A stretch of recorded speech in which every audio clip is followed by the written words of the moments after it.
नमस्कार, आपका श्री क्लासेस लामा में स्वागत है।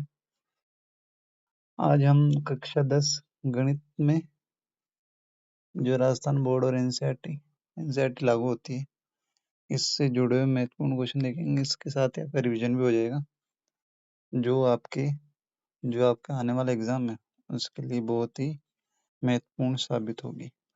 अब इसको स्टार्ट करते हैं, तो सबसे पहले हम अपना देख लेते हैं भी कौन से चैप्टर में से कौन कौन से क्वेश्चन आने वाले हैं।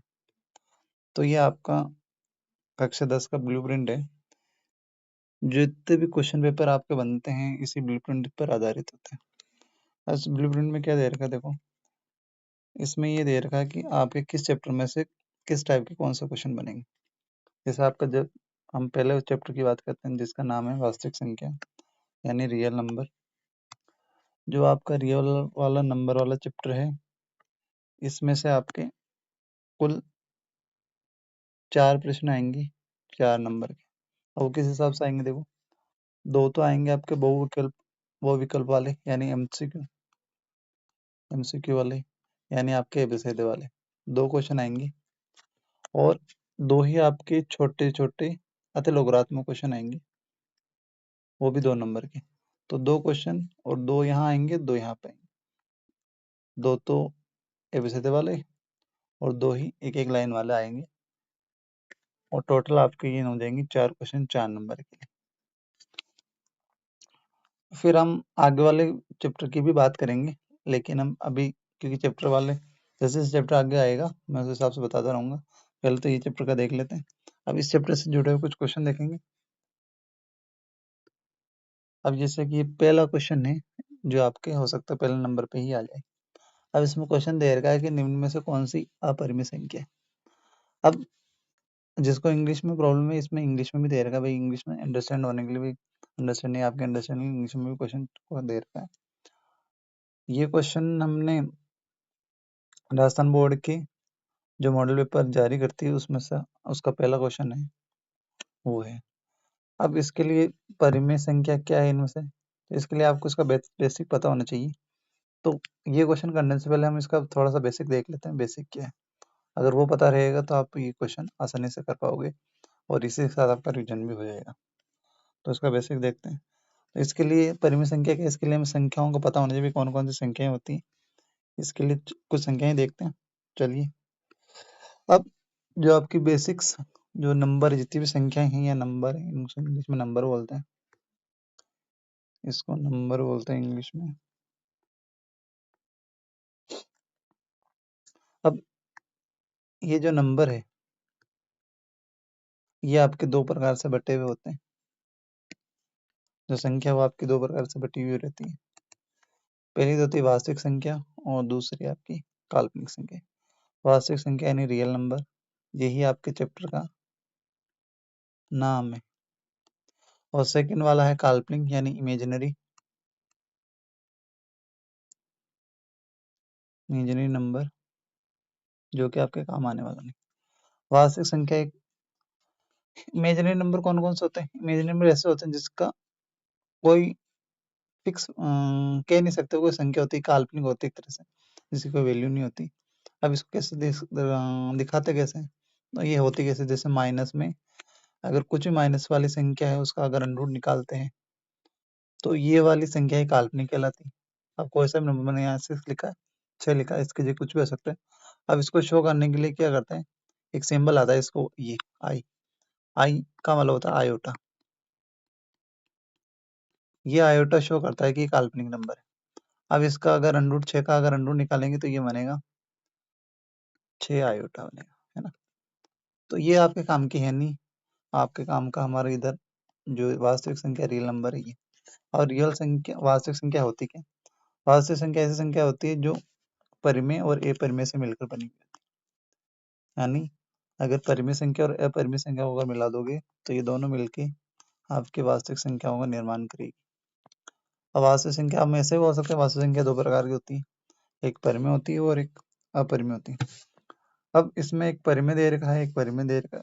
अब परिमेय कौन सी है, अपरिमेय कौन सी है, तो इसको भी थोड़ा देख लेते हैं। तो परिमेय संख्या कौन सी होती है, परिमेय संख्या वह संख्या ऐसी ऐसी संख्या जिसको p/q के रूप में लिखा जा सके। ऐसी संख्या जैसे p बटा q के रूप में लिखा जा सके वो तो आपकी परिमेय संख्या होती है, जिसमें जो q का मान होता है वो कभी 0 नहीं होता है।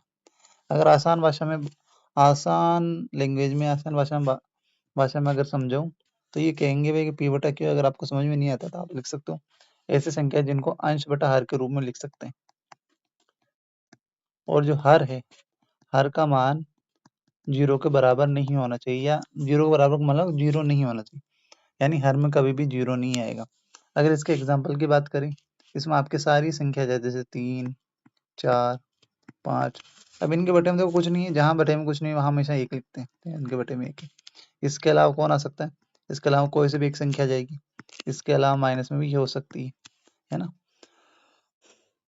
ऐसी संख्या जिनका वर्गमूल निकल सकता है, जैसे कि अंडर मैंने 4 लिखा, ये 4 2 का वर्गमूल होता है, तो 2 बटे ये हो जाएगा 2 बटे 1, ठीक है, ये भी एक अपरिमेय संख्या। अब इनके उल्टे जो संख्या है, बची हुई संख्या वो अपरिमेय हो जाएगी। ऐसी संख्या है जिनको p बटा q के रूप में नहीं लिखा जा सकता, p बटा q के रूप में नहीं लिख सकते, वो अपरिमेय संख्या कहलाती है। अब अपरिमेय संख्या ये है जिसमें q का मान तो वैसे 0 के बराबर नहीं होगा। इसमें कौन कौन सी संख्या आ जाती है, ये इसके एग्जाम्पल आपको बहुत ही ज्यादा याद रखने हैं, बहुत ही ज्यादा जरूरी। सबसे पहले तो ऐसी संख्या जिनका वर्गमूल नहीं निकल सकता, ये इंपॉर्टेंट संख्या है। आपके जो क्वेश्चन पूछा गया है ना वो इसी से जुड़ा हुआ, देखो तो तो पहले कौन सी है, देखो पहली तो ऐसे जैसे जिसका वर्गमूल नहीं निकल सके, जैसे √2 हो गया, √5 हो गया, √7 हो गया, ये वाली संख्या ही अपरिमेय संख्या होती है। और कैसे हो सकती, और देखो अगर किसी, मान लो किसी संख्या में उन्होंने डिवाइड लगाया, डिवाइड किया किसी संख्या को, अगर किसी संख्या को डिवाइड करने के बाद मान लो 0 आया, पहले पहले कोई नंबर आया, एक कोई सा भी एक नंबर आया, एक नंबर आया 1, अब पहले 1 0 लगी, फिर वापस वही नंबर आया, 2 0 लगी, फिर वापस वही नंबर आया, फिर वापस वही नंबर आया, ऐसे चलता ही रह रहा है, ऐसे अंक चलता ही रहे, कोई अंक और इक्वेशन का डिवाइड खत्म ही नहीं हो, तो ऐसे वाली संख्याएं अपरिमेय संख्या होती। और कौन सी हो सकती, इसके अलावा कैसे हमने अगर किसी नंबर में डिवाइड ही दिया है और वो चलता ही रह रहा है, कुछ भी नहीं आ रहा, कुछ भी फिक्स नंबर रिपीट नहीं हो रहा है, तो ये वाले भी अपरिमेय संख्या होती है। इसके अलावा जो पाई होता है आपका, पाई है ना, ये होता है पाई, ये पाई भी आपका अपरिमेय होता है। ये जो संख्या दिख रही है आपको ये याद रखनी है, एक तो ये फर्स्ट वाली, ये सेकंड वाली, थर्ड और ये फोर्थ, ये वाली सारी अपरिमेय होती। इनके अलावा जो जितनी भी बच गई वो सारी परिमेय के अंदर आ जाएगी। आपका जो फर्स्ट क्वेश्चन है वो इसी से हल हो जाएगा। देखिए वापस क्वेश्चन में चलते, क्वेश्चन में क्या लिखा हुआ है, क्वेश्चन में लिखा हुआ निम्न में से कौन सी अपरिमेय है ना, तो अपरिमेय बतानी में अपरिमेय कौन सी है, तो देखो सबसे पहले हम देखते हैं ऑप्शन नंबर 1। ऑप्शन नंबर 1 में देखो ये लिख रखा है √2, √2, अब ये आप ये सोचो √2 किसी का वर्गमूल हो सकता है या फिर किसी का वर्ग होता है क्या, √2 किसी का ही नहीं होता, यानी इसका वर्गमूल भी नहीं निकल सकता। तो हमारा देखो पहले ही नंबर पे आंसर हो गया, ये ए, जो ए है इसका राइट आंसर है, जो ए परिमेय संख्या इसमें से कौन सी है, √2, क्योंकि इसका नहीं निकल सकता। अब जैसे ऑप्शन दूसरा भी देख लेते हैं, जैसे 4 है, √4, √4 का मतलब होता है 2, इसके डिवाइड में कुछ नहीं तो हम कितना मानेंगे 1, तो देखो ये बटे में आई है, इसलिए कौन सी संख्या हो गई, ये हो गई परिमेय संख्या। इसके अलावा अभी बताया मैंने, माइनस में अगर कोई सी भी संख्या अगर इस पर वर्गमूल लगाया हो तो ये तो वास्तविक में ही नहीं है, ये तो कौन सी संख्या है बताओ, ये तो हो गई कौन सी, हमारी काल्पनिक संख्या है। ऐसी संख्या है जिसका माइनस लगा रखा हो, उस पर अंडर लगाया हुआ हो तो वो काल्पनिक होती है। अब यहाँ देखो इसका तो अंडर वैसे ही निकल रहा है, क्योंकि 4 का वर्गमूल होता है 2 और 9 का वर्गमूल होता है 3, तो ये 2/3 बन गए। अगर जैसे बटे में संख्या ही यानी भिन्न में संख्या बनती है, ये पी हो गया, ये क्यू हो गया, पी बटे क्यू क्रम हो रही है, तो ये भी कैसी संख्या है, परिमेय संख्या है ना। तो इस क्वेश्चन का जो हमारा राइट आंसर है वो है ऑप्शन नंबर 1, परिमेय संख्या। तो आपको अगर ऐसे क्वेश्चन आ जाते हैं तो आपको ये ध्यान रखना है संख्याएं कितने प्रकार की होती, उसमें से परिमेय कौन सी होती, अपरिमेय कौन सी। अगर आपको परिमेय याद नहीं रहती, बस आपको ये काम करना है, ये जितनी भी ये लिखी हुई अपरिमेय संख्या केवल ये याद कर लो। अगर आपको ये याद है, बाकी की कोई सी भी इनके अलावा कोई सी बची हुई सारी परिमेय के अंदर आ जाएगी। ठीक है, एक तो ये याद रख लो, एक ये याद रख लो काल्पनिक होती है फर्स्ट वाली, माइनस वाली। बस ये दो चीज, बाकी जो बच गई सारी इसके अंदर आ जाएगी। चलिए दूसरे क्वेश्चन की बात करते हैं। दूसरा क्वेश्चन आपके देर का इसमें से कौन सा सही है। एक फॉर्मूला ही देर का, आपके क्वेश्चन में देर का होगा फॉर्मूला, ये है HCF into L HCF of AB into LCM of AB equals to. इसमें क्वेश्चन में ये बता रहा है कि किसी संख्या का LCM और HCF का जो गुणनफल है वो किसके बराबर होगा, इनमें से कौन सा ऑप्शन है जो बराबर होगा। तो इसके लिए आपको ये गुणनखंड है, आपके अभाज्य गुणनखंड से LCM HCF ज्ञात करने के लिए फॉर्मूला देते हैं। तो फॉर्मूला इसमें काम आता है, तो वो कहता है कि भाई first number into second number, इनका जो गुणनफल रहता है वो इन्हीं नंबर का, जो ये दो नंबर है इन्हीं के दो नंबरों के LCM और जो HCF निकलता है उन दोनों के गुणनफल के बराबर होता है। अभी फर्स्ट नंबर को हम ए भी बोल सकते हैं भाई, ए, और सेकंड नंबर को भी बोल दो बी। ए और बी का जो LCM HCF रहेगा, इनका गुणनफल वो इक्वल ही रहता है, यानी जो LCM और HCF का जो गुणनफल है वो इन्हीं संख्याओं के गुणनफल के बराबर होता है, यानी दोनों को गुणा करने के बराबर आएगा।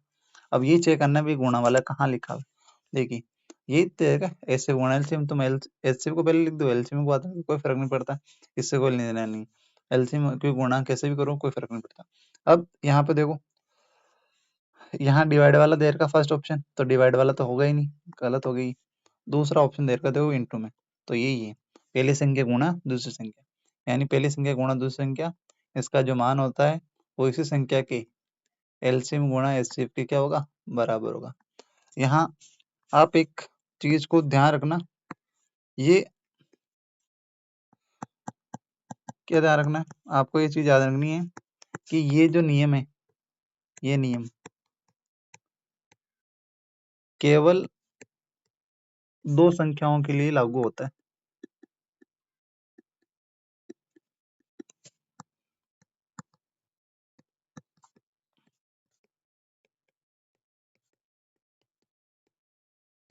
इसमें कोई कभी भी तीन संख्या के लिए लागू नहीं होगा। अगर यानी यानी कहेंगे भाई कि ए गुणा बी गुणा, अगर एक नंबर और से आ जाए, बोले कि भाई क्या इनका LCM, इन तीन संख्याओं का LCM गुणा HCF बराबर होगा क्या, बोले कि ये दोनों बराबर होंगे क्या, तो बराबर कभी भी नहीं होंगे, ये बराबर नहीं होंगे, कभी भी नहीं होंगे, ध्यान रखना।